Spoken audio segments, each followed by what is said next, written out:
this thing working? Give it a shot. What I like about winter, at least in the temperate climate, is it gives you an opportunity to think, and it gives you an opportunity to design.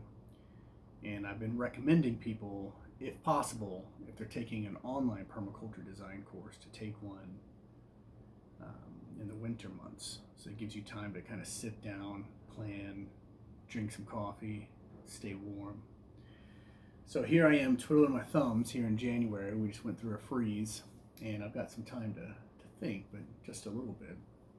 And I've been hearing this big concern of parents that their kids are not going to have enough money, almost no matter what they do, to buy housing when they get older. And so I had this download some years ago, and it's worth revisiting. And it's not for everybody, but especially if you're, but it is for you and potentially your family if you're more the homesteading and permaculture type. So listen the whole way, because it's going to start with something that's going to sound familiar, but it's going to take a drastic detour. So, there's basically two ways that you set your kids up, right? Either academia, like college, or trades. And at least when I grew up, what was being promoted was, academia for sure. So go do that and get a college degree and get out of there and get a white collar job that gives you money, that pays you good money. Well, today, there's people with master's degrees, and what is that saying? They're like living in their parents' basements with Cheeto dust all over them because they can't find a job. So here's a different example going to the trades. So if you can, start around 15, 16, get them into permaculture, get them into homesteading, and then get them into a trade. And it really doesn't matter which trade. The trades make serious money and far less income to put into the education to do it. For example, I think I looked at an electrician here recently. That's anywhere from $1,000 to $15,000 to get your master certification, which gets you some serious money. So here's kind of the setup, kind of in line. So as they're mid-teenagers, you say, hey, look, I'm gonna either pay for your trade school, or you're going to pay for it. If this is, matter of fact, let me switch up here. I'm going to talk to you as if you were the child who's going to do this. So, okay, look. So you've chosen to do trade school. Awesome. I would recommend you do electrical, plumbing, or framing, some type of or carpentry. You can do any of them, but while you're going to that, you're going to need to pay for that. And if you're going to stay here, I'm going to have you pay a small rent because nothing in life's free, and I need to train you how to set up yourself where you're not dependent upon me. So go ahead and do that.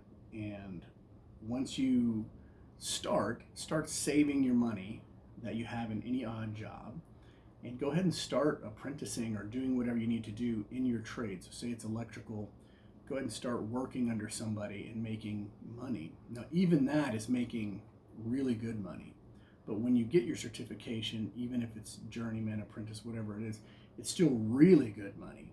I was just watching a video the other day of a wife saying, I got a master's degree, and my husband, who is just like a journeyman, I think an electrician, brings home way more money than she does, like 4 times as much money. So you're living at home, saving up a bunch of money,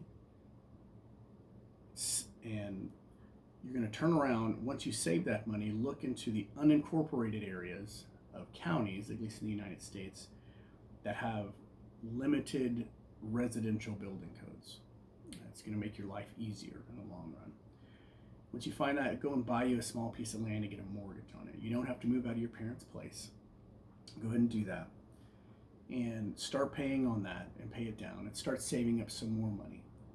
And while you're still building your credentials, you're also building a community of people who know how to do things you don't know. So say you went to an electrician, which I think that's a good way to go because one, it makes really good money. If you can understand electricity, you can understand plumbing. You can always get somebody to do HVAC. You can get somebody to do all of them, but once you're in that group of people, you start knowing people and you can trade resources, which even if you have to hire them, it may become cheaper for you, kind of in a barter system. You help them wire their house or make sure it's up to code, and they help you with HVAC or whatever it is. But definitely make sure you also get experience in construction and framing. So, all right, so you're living at home, you're getting construction, you're building your network of people, you're saving money, you've bought a piece of land, you're paying a small mortgage on it, you're paying rent at your house with your parents. Now start building a small house, like 600 square feet, something like that, a 2-1. And this is done with the knowledge that you've done. And so say it was something like $80,000 to $120,000 retail, you can probably build it for 20% of that, maybe 30% of that. So, wow, right? So that's a significant savings. Right? So you build one, and now you have no mortgage on that, and you can live in there, stop paying the rent with your parents, and you have a mortgage-free home with a small mortgage on the land, right? And you paid 20, 30% down on that, and you have a mortgage on it, whatever it is. All right, so now just rinse and repeat. Do the same thing with the second building, but now on this one, you're going to rent out one of the other ones to somebody. Whether I mean, you can do short-term rentals, mid-term, or long-term, whatever is going to fit more comfortably for you. But now you've set up passive income, and here's the real key, right? So rinse, repeat, and say you're doing 4. So make that a goal by the time you're 25 to 30 to have 4 rental properties that you're renting out and making passive income and real money while you're still doing, let's just say this time it's electrical work, and making good money there. So, it gets you into a different category of thought process, a different category of life. At that point, you're going to be asking yourself, well, what do I need to do with this spare time and money? If you're a workaholic, you're going to say into that, but like they say, the idle hands do the devil's work. So make sure you're into something wholesome. I do recommend serving other people, whether it be through permaculture or go to a church, find the people who need your physical help, right, and help them. That will help offset the temptation to do, how man has always fallen when there's not a lot to do and there's excess income and excess time. So if this floats your boat, let me know in the comments wherever you see this video. But also, this is just a way. If you have another way that you're setting your kids up, or that you've heard to set the next generation up for some type of housing that isn't you taking care of them until you don't, let me know. Let it know in the comments, and let's chit chat about it. Until then, I'll see you next time. Bless you in the name of Jesus.